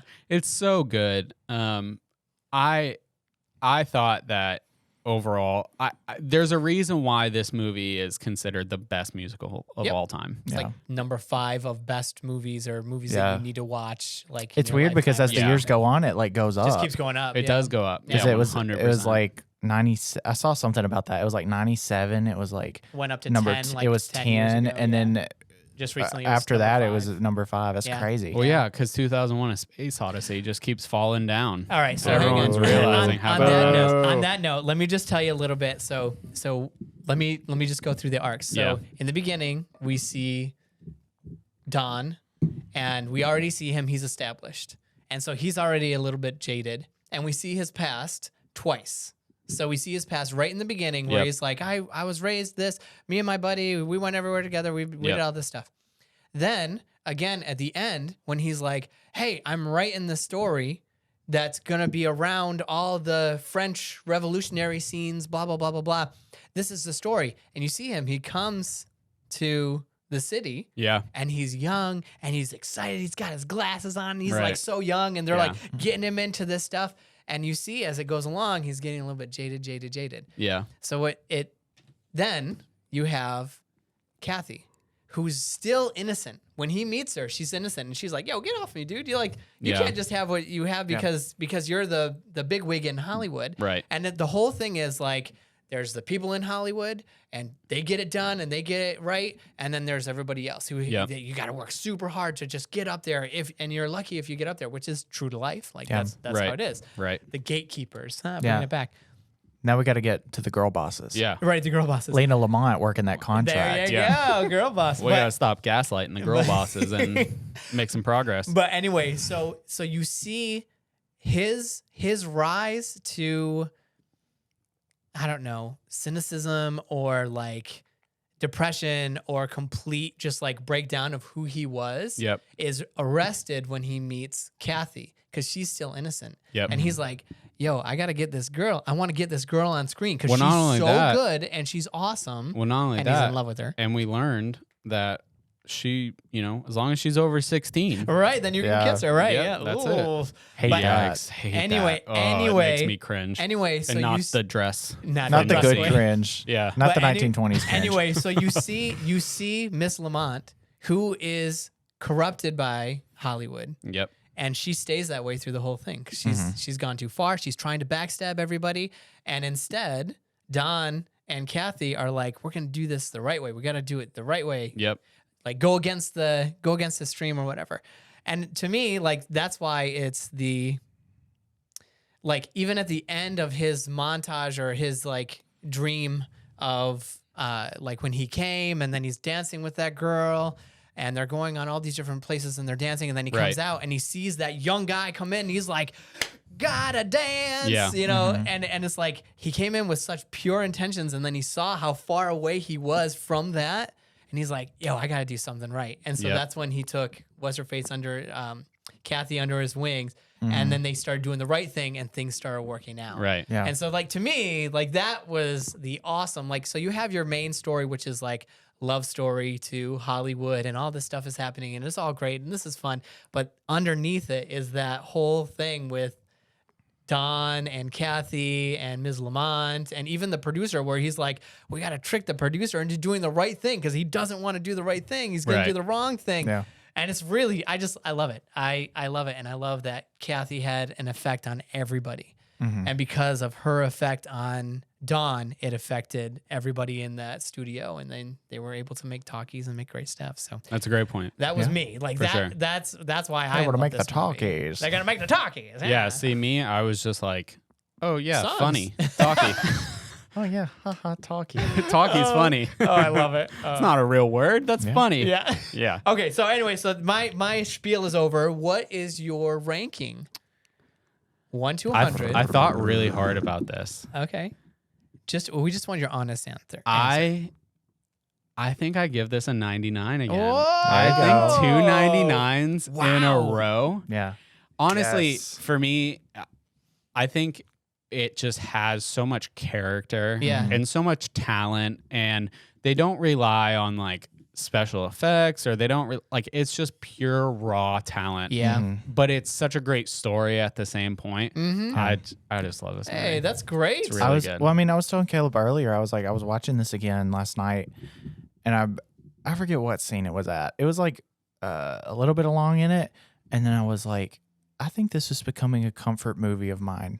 Because it's just so like I was smiling like the whole time, like a rainy day. Because it's funny, it's like feel good. Yeah, it's it gives you that like 1940s Hollywood nostalgia, like when I would say 1920s. Well, 20s, but whatever. Yeah, 20s. It's so good. Like it really that like good. old Hollywood. Yeah, but I mean, even I would say like even maybe past the 20s too, depending. Yeah, just like that kind of like. When old Hollywood still like kind of felt like that. Yeah. Like when you go to like if I go to a theme park Hollywood and they're playing the Glenn Miller Orchestra like in the mood. Yeah. That gets me into that feeling. Yeah. And, Put in some pizza rolls and turn on this movie and you're boom. You're good to go. highly recommended. Yes. All right. So highly recommended. So are you ready for your next recommendations? I think so. Okay. All right. Do you want to go first? I'll let you go first. I went first last time. Oh, okay. You guys are so polite. Well, All right. We kind of like each other, so. One of these you've heard before because I recommended it last week. Okay. My first one is Inception. Yes. Okay. It's a very good movie. It's so daunting Music. to me. So just because I've heard about it, and it's just so daunting to me. Don't be. All right. That's really good. Okay. Well, my other one Can your other one be like Finding Nemo or something like that? My other one I was about to say is that they like completely different end of the spectrum. All right. So my second one is Airplane. Have you heard of Airplane or seen it? Okay. No. It's so good. It's a comedy. Yeah. It's a spoof comedy. Should we give him like a one-liner? No. Are you sure? Yeah. Okay. No. I think we need to explain what it is because that's a little bit so that you're not like that's just a name. Striptease, and then you're like, oh, Gina, why? So I'm so sorry, Gina. I didn't know what this movie was about. So do you know who Leslie Nielsen is? He does like a lot of spoof movies. That's really funny. No. But Naked Gun. Hilarious. Do you know what Naked Gun is? That is it's not as bad as the title is. Okay. But he's in it. He's like the lead, and he's funny. Yeah, no, yeah. I don't know. They're spoof movies. Yeah, it's a spoof like airplane disaster movie. Okay, so funny. Yeah. Okay. I'm like pulling for that one. Yeah. I love that movie. All right. So I have my 2, and then I also have a recommendation from the audience. If you guys are into that, we're getting recommendations from the audience. Because we said last time that we would have some. That's true. So I have a recommendation. Which, by the way, if you're watching this or you're listening to this, please leave a recommendation. Please. Yes. And find us on social media. We'll try to make it. We'll try to work it in. Or as Caleb says, the social networks. The social networks. Find us on our social networks. I'm sorry. I really like Dave Fincher, and he made a movie, Social Networks, and that's just what I call them. I don't watch movies. I don't watch movies or I don't watch movies podcasts. Just search for that, and you'll find it. Awesome. You'll find us. All right. So my 2. Okay. I almost said Memento. But I'm not going to do Memento because Memento it's too heavy. Mori is a restaurant in Disney World. It's a gift shop. So I'm going to say The Prestige. Have you seen that? No. That's another fantastic director. Great acting. Oh, so good. Your movies scare me. I know, man, because I know you pick them because there's like some deep meaning behind them, Not and always. I'm just like, you want to hear you want to hear my next one? Office Space. Which is one of my favorite comedies. I've heard about Office It's Space. one of my favorite comedies. Man, I've heard so about good. Office Caleb, Space. we both went like the same direction. I know, yeah. We did a Christopher Nolan movie, and we did a comedy. Right. That's funny. right. Yes. Inception is Christopher Nolan, and Prestige is Christopher Nolan, and Memento is also Christopher Nolan. So. Yeah. Okay, a lot of Nolan fans in the room. Prestige, well, he's fantastic. Prestige. Yep. And Office Space. Okay. Okay, so those are my 2. All His right. are Inception, Airplane. Okay. From the audience, we have The African Queen. It's an old Humphrey Bogart film. Okay. It's really good. Okay. Black and white. So, thank you for the recommendation. thank you very much. Yes, thank you. Oh gosh. Okay. So let me explain my train of thought. Okay. Part of me is saying, let's get Inception done and out of the way. If you don't want to watch it, you don't have to. You won't feel that way after you watch it. Part of me is also like, a comedy. I want to mix it up with a comedy. Yeah. Because I'm tired of having deep philosophical discussions on. Well, I'll tell you, if you don't want a deep philosophical discussion, Airplane is the way to go. One of the stupidest movies out there, and I love it. All right. Drum roll. Airplane. Woo! Let's do it. Yes, I'm so excited. Let's do it. Are you serious? you're missing out. I'm Surely serious. you can't be serious. I I'm serious. wait. am, don't but call don't me call Shirley. I thought you were asking if I was serious about picking Airplane. I obviously have some homework to do, but You're going to have to find it. someone else has some homework to do. Yes, I will watch that. So the great movie. Great. I almost said GR8. Yeah, because you wrote down GR8. GR8. Yeah. All right. So you have to watch a ride through of the great movie ride. Yeah, that sounds riveting. I'm so It's excited. very fun. But I'm going to quiz you just like you do me Okay. about this. So can I do like a philosophical thing about the ride? if No, I 'cause see it? there's not. No, I'm going to. There's not. I'm gonna find it. I will find the meaning. Don't that ruin isn't the there. great movie ride with this. All right. All right. Well, thanks everybody. Next week, thanks for joining us. Next week, we're going to do another episode with Airplane. So be sure to check it out. I'm so watch excited. it and join us in this. Seth is just it's gonna be so smiling, great. Find us on YouTube, Twitter, TikTok, Instagram, and all the other social networks. You literally left out one. I did. Facebook. Oh, and Facebook. I don't watch movies. I don't watch movies. Just I search don't us. watch movies You'll pod. find it. Yeah. YouTube is great because then you can see us. So if Hey. you're not watching it on YouTube. And I'm talking to you, Ooh. Jonathan. All our Jonathans out there. I called you out earlier, but you can make this right by liking and subscribing to our channel. There you go. That's it. Like, subscribe, Follow, share it with your interact. friends. Yes. Leave a Please comment. Leave comments. Leave a comment. Start giving Comment. us movies and Yeah. Give us recommendations. We'll work them That's in. it. That's Awesome. All right. Thanks, everybody. Thank Once you. again, we do love Seth. I And want to we do make love that Seth. clear. We love Seth. And we love Go you, on. Seth. Love. All the Sethies. And all you fans, Sethies. All you Sethies. All the Sethies. And smooth brainers. And the Lamonts. and the Lamonts. We love you all. All right. Thank you, guys. Have a good night. Bye. Don't forget to spay and neuter your pets. Okay, Bob Barker.